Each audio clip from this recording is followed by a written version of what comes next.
Well, welcome and good afternoon. I'm Fred Folks, honored to be chair of the Nutrition Roundtable at the Chan School of Public Health.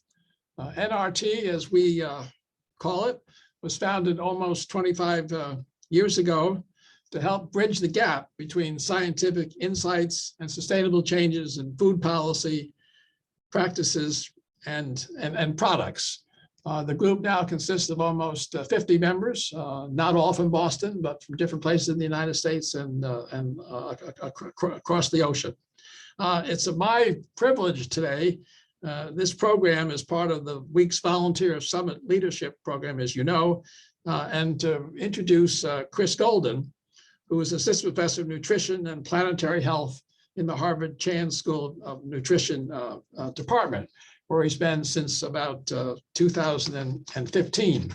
To give you a little additional background on Chris, his undergraduate work at Harvard. His BA was environmental conservation. He then earned a master's in public health from Berkeley and a PhD in environmental science and policy from Berkeley. He has been conducting ecological and public health research in Madagascar since 1999. He's leading an effort to look at the connections among climate change, fisheries management, and ocean governance, and food security and human nutrition in coastal populations around the world. I've been lucky, he's presented at the Nutrition Roundtable. He's presented for the Board of Advisors. The title of his talk is Blue Foods, from Threats to Solutions. After the presentation, there'll be time for questions and discussion. You can use either the raise hand function or the chat function. But I welcome you all. And Chris, thanks so much for giving us some time today, and I turn it over to you. Wonderful. Thank you so much, Fred. I really appreciate it. And I'm so glad to be here with you. Let me just get my slides up. So in general, today I'm going to be talking to you about this new kind of movement within blue foods, which are considered to be foods that are both aquatic and marine. We've recently completed something called the Blue Food Assessment. This was something that was kind of derived from a recent Eat Lancet Commission report on healthy and sustainable diets, where we felt as though foods from both the oceans and freshwater systems were largely left out in their potential role to serve important nutritional functions, but also to improve this kind of path towards sustainability. So for those of you who are unaware of this field of planetary health, what I do is try to look at the human health impacts of environmental change. So whether I'm looking at fisheries declines or collapses, looking at the conversion of forest to fuel wood, the conversion of forest to agricultural fields, urbanization, climate change, whatever these changes might be, they will have a downstream effect on human health and not just on biodiversity. Here are some of the headlines that I saw when I was thinking about framing my research, and it really got me thinking, what can be done in this field of kind of fisheries declines and its impacts on human health? And so what I'll walk you through today is this kind of research frame of looking at declining fish catch, how that moves you into alternative foods, how that then leads to different types of dietary change, presenting nutritional vulnerability, and then where are the solutions? First, thinking about these changes in fish catch, climate change is going to be moving fisheries from the equator toward the poles. So as sea temperatures rise, fisheries will be moving from the equator to the poles and then kind of leaving this band across the equator, people who are heavily reliant on seafood for a source of nutrition, where marine governance is kind of most corrupt and difficult to manage, where people are less likely to be able to adapt or adjust to changes in climate. All of these changes will be felt most severely at the equator, and it kind of spells a looming food crisis of where these issues might be felt the most strongly. We also are going to be dealing with increasing ocean acidification, coral bleaching. This will threaten indigenous food systems and kind of local subsistence food systems. We also are going to be dealing with changes in the nutrient content of foods. So as sea temperatures rise, as acidification occurs, the actual nutrient content of foods will change fundamentally. And so there's been evidence of how DHA and other types of omega-3 fatty acids might actually be reduced in content of aquatic foods moving on into the future. And so what types of alternative foods will people move into? This is from a recent publication of ours in Nature, where we looked at the most nutritious types of animal source foods. And they're ranked from best at the top to worst at the bottom. And you can see that the top 7 categories are all aquatic foods. They're all blue foods in terms of their ability to provide kind of adequate nutrition. And so fundamentally, if people are losing access to aquatic foods and moving into something else, by that very nature, they might be moving into something that is less nutritionally robust. And so what types of dietary changes might we expect? What I propose is that there are 3 different typologies of impact. There will be the unaffected wealthy nations, places like the US, South Korea, New Zealand, where kind of local collapses in fisheries will lead to maybe slight species shifts or price shifts. But for all intents and purposes, people who were eating fish beforehand will continue to do so, and those who weren't will continue not to. You also have places like Madagascar, Suriname, Gabon, where people experience a kind of shock to the local fishery. And then maybe they move into more vegetables, more tubers, and there will be increasing rates of undernutrition.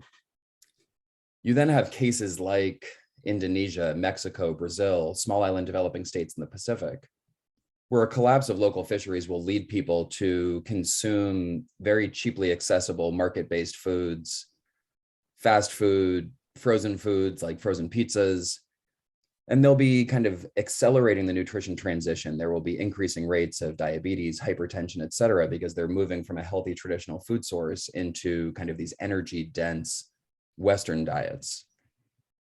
And so where will the vulnerabilities present themselves?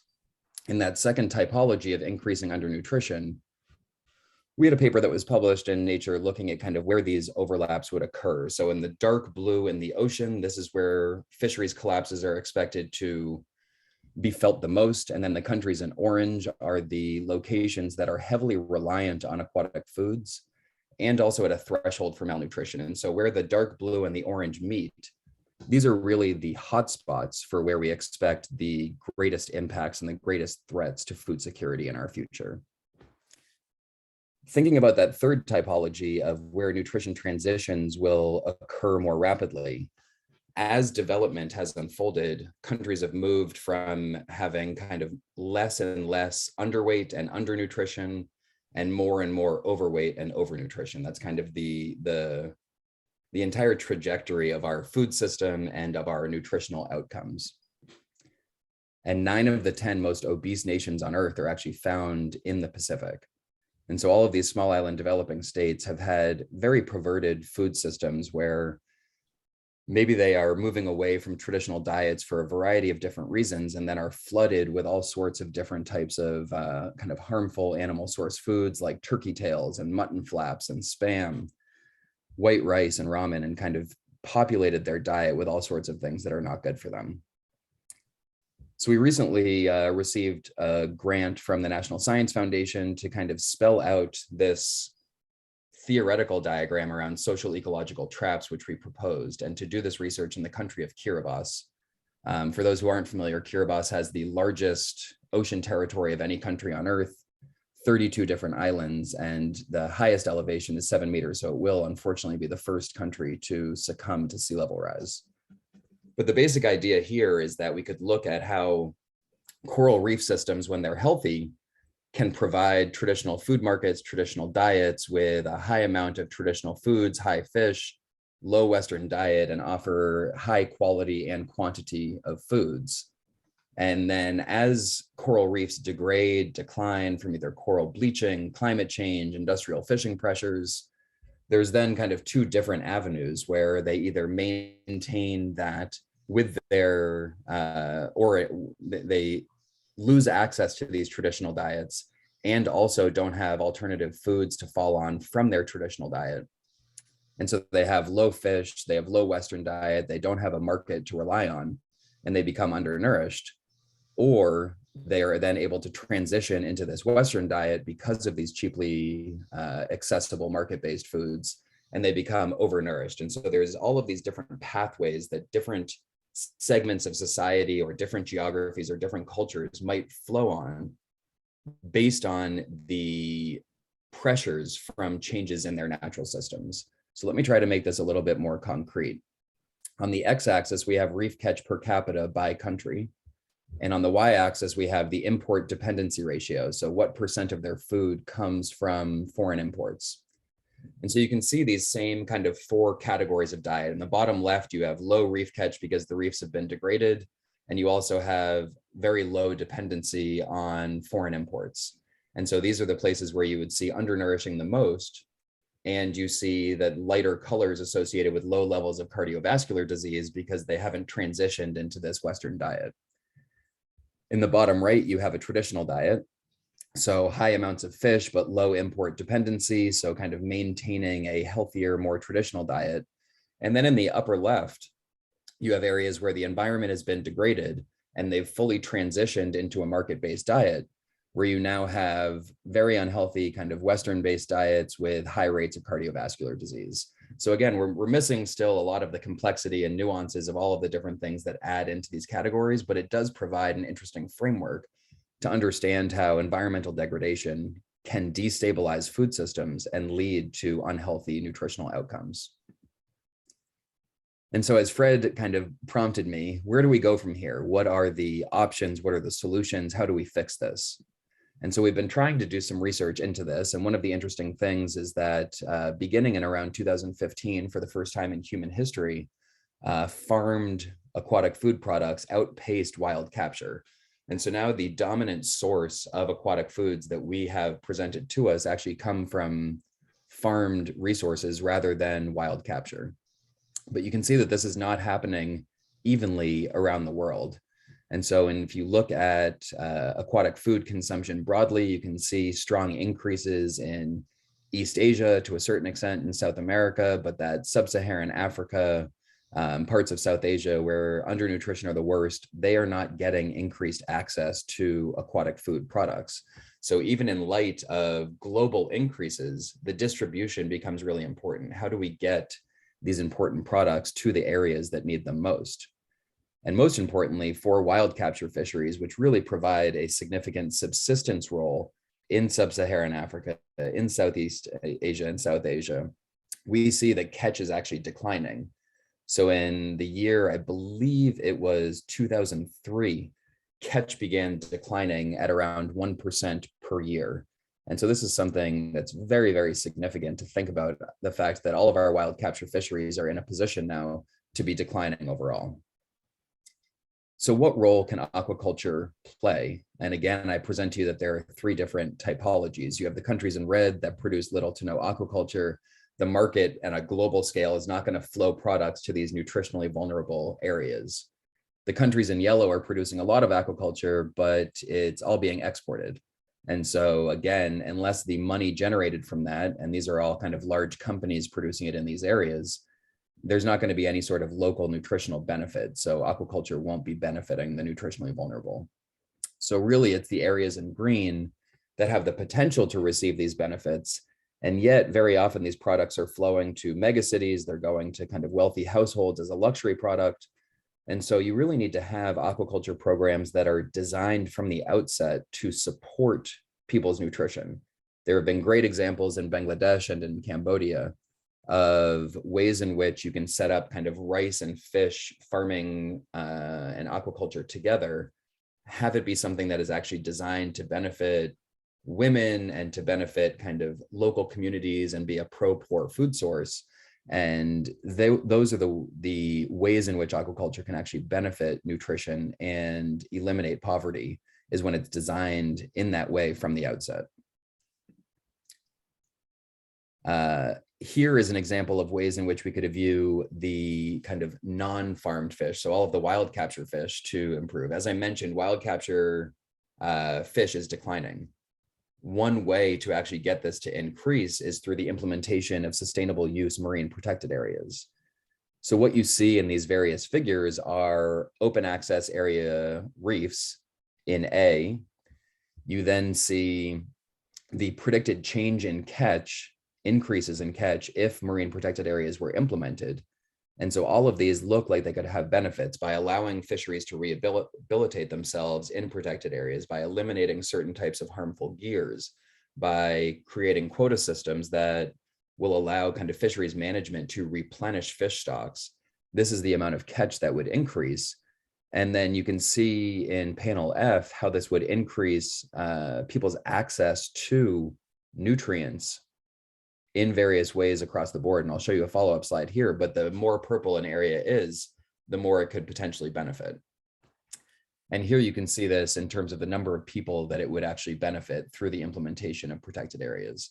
So you can see that this would have an enormous benefit on hundreds of thousands, if not millions of people around the world by actually rolling out conservation programs that would simultaneously benefit biodiversity, conservation, and also human well-being. So to kind of finish up with some of this, we recently published this, which actually headlined in Nature's issue in September. And the article that I led was called Aquatic Foods to Nourish Nations. We looked at how an increase in supply of aquatic foods through improved fisheries management and innovation and increased financing in aquaculture could actually increase the amount of aquatic foods by roughly 10%, reduce their prices by 26%, and have an enormous influence on nutrition around the world. And so what you see in panel A is how much the increase in aquatic foods would actually supply to different countries and how this would affect other types of animal source foods. So on the one hand, we know that it's going to be kind of filling this nutrient gap. So in many countries, it's going to be providing nutrients that they otherwise wouldn't have. But the interesting thing that you can see in these other panels, and that is accumulated in part F, is how much it actually could serve to help substitute from some of these unhealthier forms of animal source foods. And so in areas that are kind of quote unquote developed countries where they're eating too much meat, you can actually see declines in intake in these other animal source foods. In sub-Saharan Africa, you see an increase in both aquatic and non-aquatic animal source food consumption because they've not yet reached that plateau. And so it actually serves as an equalizing mechanism to improve kind of healthier forms of animal source foods while reducing others. So increasing people's nutrient status while at the same time ensuring that they're not at as much risk from cardiorespiratory and metabolic disease. And so ultimately what we want to see is these kind of healthy and nutrition oriented systems of aquaculture and fisheries management, increasing fish catch, strengthening resilient food systems, leading to positive dietary change, and ultimately ending with global nutritional security. And with that, I just want to say thank you to all of my collaborators and funding sources, and happy to take any questions. Well, on behalf of all of us, Chris, thank you very much. That's another outstanding presentation. Let me ask the first question and then open up to others through chat or raise your hand. But in terms of progress where you've seen it in certain countries or regions, where does the leadership really come from? What are the lessons that can be applied to other countries? Yeah, I think that from my experience, and I'm still learning a lot about this, so much of this happens from kind of the middle to the top, that there's some that can be done in terms of kind of rallying friends and community organizing around shifting people's taste preferences, but that so much really needs to happen from the top down in terms of regulating fisheries, regulating diets, creating kind of taxes and subsidies for unhealthy foods, kind of shifting preferences. Again, the NGOs that are working in this space, so organizations like World Fish or organizations that are working on people's diets, a lot of this is kind of happening from the top down. And I do see that as probably the most effective mechanism for shifting people's diets, dietary preferences, and other ways. It's not to say that there isn't a role for the public. I think that there probably is. It's an area that I'm less familiar with. But certainly some of these things, especially in the presence of strong agricultural lobbies and other lobbies, whether it's kind of sugar, red meat, or other industries, there's going to need to be some sort of regulatory or legal approach rather than having this be just a matter of shifting local preferences. Yeah. Okay, thanks. Who'd like to ask the first question? Lillian, I see your hand if you're willing to go. Unmute yourself, Lillian.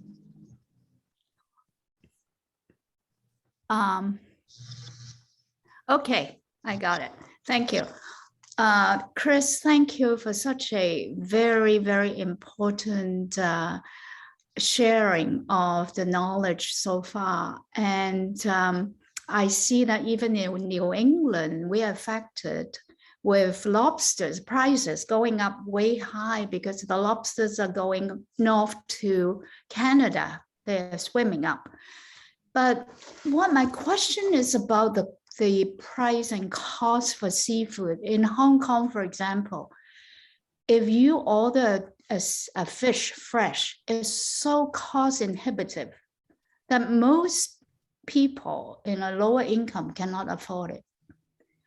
Do you want to address that? There's a lot of aquaculture right now in Asia, but I don't see the cost going down.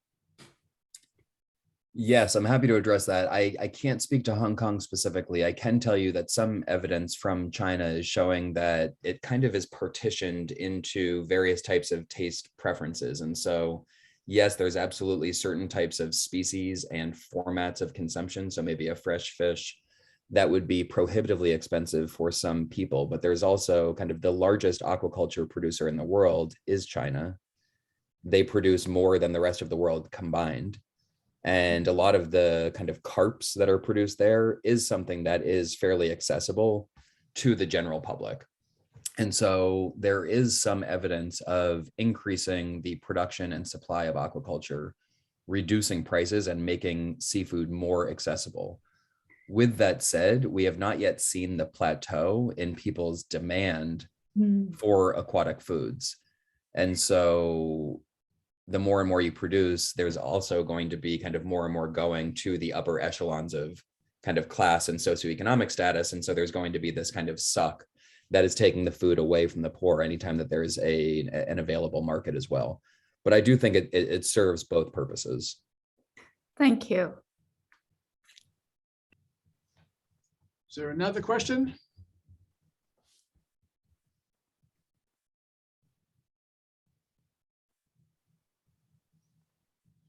Joan, you must have a good question. Why don't you unmute yourself?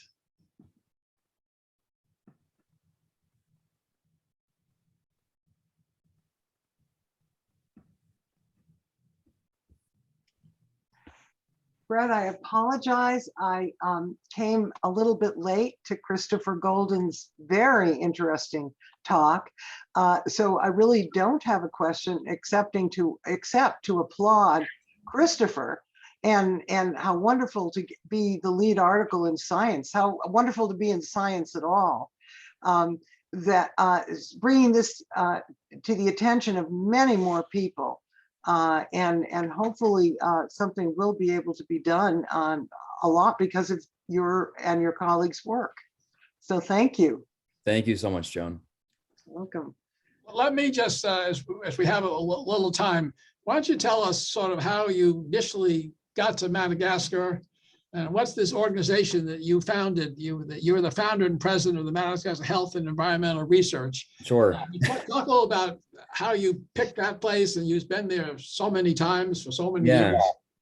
So I actually, I've been in Madagascar now for 23 years. I was a really nerdy and weird kid that was obsessed with lemurs and have loved them since I was 9 years old, and became completely dedicated to lemur conservation at a very young age.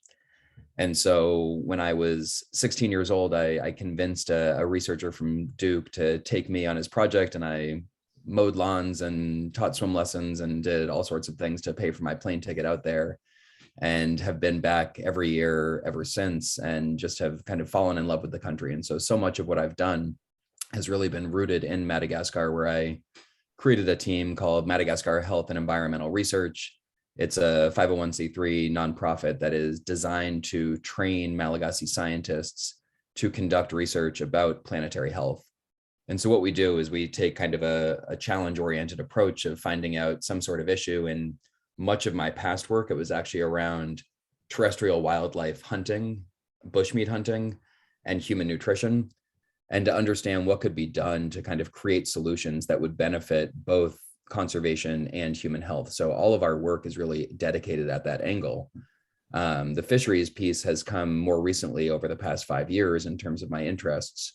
And a lot of that also was based in my experiences in Madagascar. So one project that I'm leading there right now is actually the creation and implementation of artificial coral reefs off the coast of Madagascar to see if we can help to rehabilitate fish stocks and create sustainable livelihoods and nutrition for local people. So much of the work that I do, I'm kind of a messenger. I've learned a lot from local people. I see myself as someone who's able to kind of use their traditional knowledge and traditional wisdom about the environment and humans' relationship to the environment, and kind of paint stories with data and an epidemiological approach to understand these connections. You must be welcomed with open arms at every visit. David Kelly, Yeah. I think you have a question. Sure. Hey, Chris, great seeing you. Just had a question about how these smaller nations can better really police and protect their waters from large multinational fish companies. Yeah, it's such a good question and such an important question, David. So for those kind of unfamiliar with the fisheries industry, there's kind of legal fish catch, and then there's something called IUU, which is illegal, unreported, and unregulated fishing. And so all of this IUU fishing is a huge issue. So when the Food and Agriculture Organization reports fish catch, they report legal catch. And that has been estimated to be so true fish catch is estimated to be 30 to 50% higher in developed countries and 100 to 300% higher in developing countries. And so we are vastly underestimating the amount of fish catch that is occurring around the world because of all of this illegal and unreported fishing. As you can imagine, so much of this is happening in the global south, where fish is caught because there is lack of monitoring structures and policing. And then all of these incredibly nutritious food resources are being sent away from the very places that need them to the places that don't need them as much, because we are wealthy and have markets and all that sort of thing.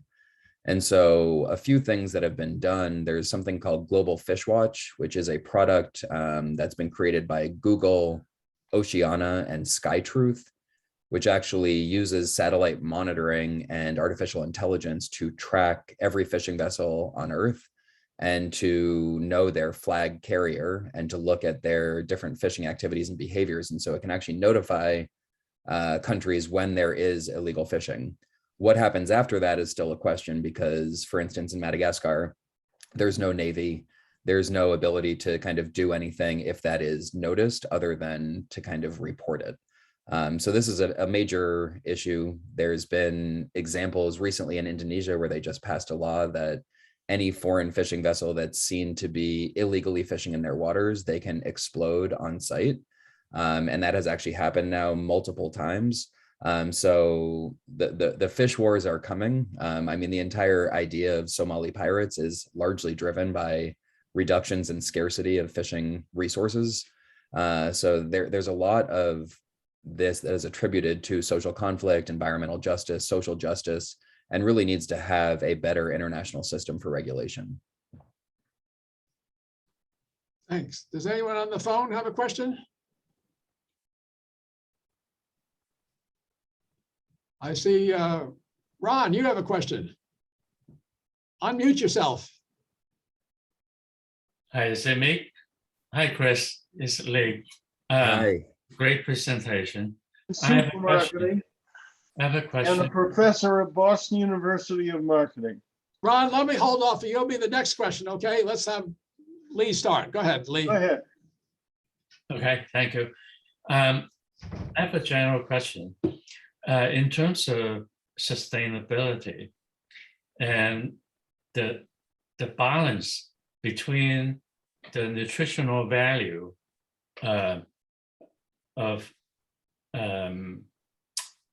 aquacultural products and the natural catches, and how close are we in terms of this science of aquaculture that we can reach the point that they are more or less equal in nutrition value or in any other variables like taste and textures and things like that. Yeah. A corollary to that would be, is it possible that we can develop aquaculture so that maybe the nutrition value actually would be better than the natural catches? Fantastic question, Lee. You can join our research team anytime because this is exactly what we're kind of focused on right now. And there's a lot of kind of complexity in your question. So let me just take a couple minutes to explain this. So when you have farmed fish products, there are herbivorous fish, there are filter feeders, there are carnivorous fish. And so each one of those is going to have a different level of difficulty in providing feeds. But many of the things that we consume, take salmon, for example, are carnivorous fish, which require a certain amount of feed, and much of that has been fish feed. And so this is taken from bycatch, from going to collect forage fish and then creating that into aqua feeds, feeding that to farmed salmon, and then selling that to a consumer. So it's a relatively inefficient process from a nutritional standpoint because you're starting off with quite a nutrient load in these forage fish, which are actually food grade or prime food grade, and then are being converted into a product where you're losing a lot of the nutrients along that pathway. And it's because we have kind of a palate for more well-known species or more kind of habituated products. So it's really challenging to create that. A lot of times the fish feed is changed entirely by the market. So whatever is cheapest, they're going to throw into that fish feed. And fish meal has become more and more expensive over the years, so that it has now priced out many of the companies to actually use fish meal in their products. And so as part of this kind of nature paper that I mentioned, we created something called the Aquatic Food Composition Database. And it is the largest repository of nutrient composition details for 3,750 species, for kind of dozens of different nutrients under varying conditions, farmed, wild, different geographies, different parts of the fish, etc. What we've found is that in general, farmed fish are actually not all that less nutritionally rich than wild species. It really depends on the nutrient. So because they're being fed other fish and sometimes too much other fish, you can actually see their fatty acid profiles being better than wild capture. And sometimes for vitamin B12, better than wild capture. But for things like iron and zinc, it could be a lot less. So we're still trying to figure out exactly what's going on and reporting on that, but we'll have a paper out on that soon. The other thing is that, so yes, we can absolutely get it to equivalent of wild capture. There's really interesting companies like a company called Vera Maris in Nebraska or Biomar in Europe that are producing entirely plant-based aquaculture feeds that are being enriched to have equivalent profiles of fish meal and fish oil, so that everything that the aquaculture species that require those sorts of feeds are eating are then more sustainable, more nutritionally rich. And so I think that that feed market is something that will really change the dial for sustainability in the aquaculture system, and is something that's quite possible in the near term. The last thing I want to share is around kind of consumer preferences. There was a survey done in the US where people were asked, do you prefer farmed salmon or wild salmon? And 99% of people said wild. And then when they were served both wild and farmed salmon, something like 90% of people reported that they preferred the taste of the farmed salmon. So at the end of the day, we really don't know what people prefer. They think that they might want one thing, but they actually might like something else. And so I think that there's a lot of space to continue exploring the plasticity around people's demand and preferences. We just have a few minutes left. Ron, do you have a brief question? Do you unmute yourself? I'm a professor, retired now, emeritus from Boston University, a professor of marketing. I worked for many years in supermarketing, for example, as a store manager and district manager for the local chain, Star Market Theory. And I want to report that managing the fish department in a supermarket is probably the most difficult position to fill in the entire store, and that includes the manager. There is precious little carryover ability to handle fish in the general public or the employees that supermarkets run on. And so generally it involves training in the stores as well as just hiring people who have experience in that area. And there are some basic things that are simple fundamentals. For example, don't put fish directly on ice because it leaches out the spot where the ice touches the fish. Makes sense. And there are little simple things like that, that in a chain store environment, no apologies, it is particularly difficult to get help that understands it, understands the why of it, and does it. And that's even with good supervision. So I pass that on to you.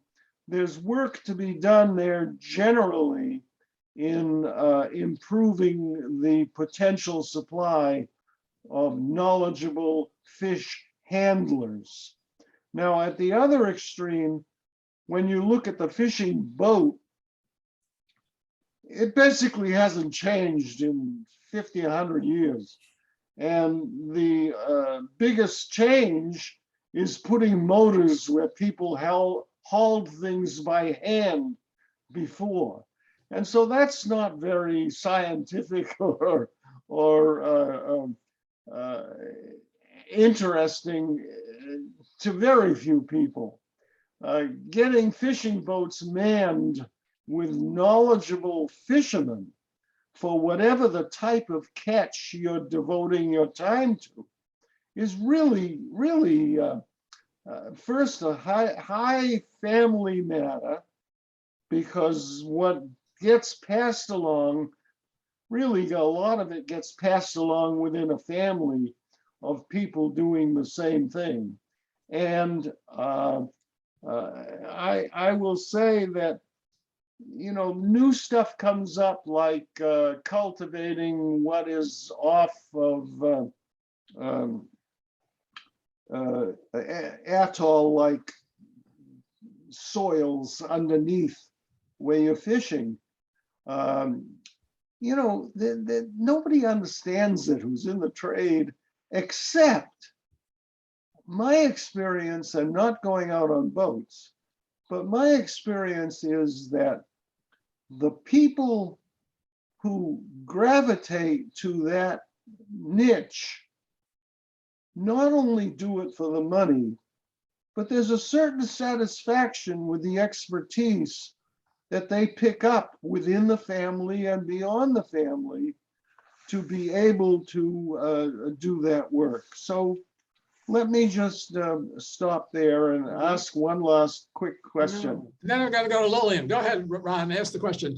Okay, are you able to work in English in the environment you work in? No, interpreters? No, I speak fluent Malagasy. So I speak Okay. I speak 4 dialects of Malagasy. Okay. That's a good question. Yeah. Thank you. Interesting point, Ron. Lillian.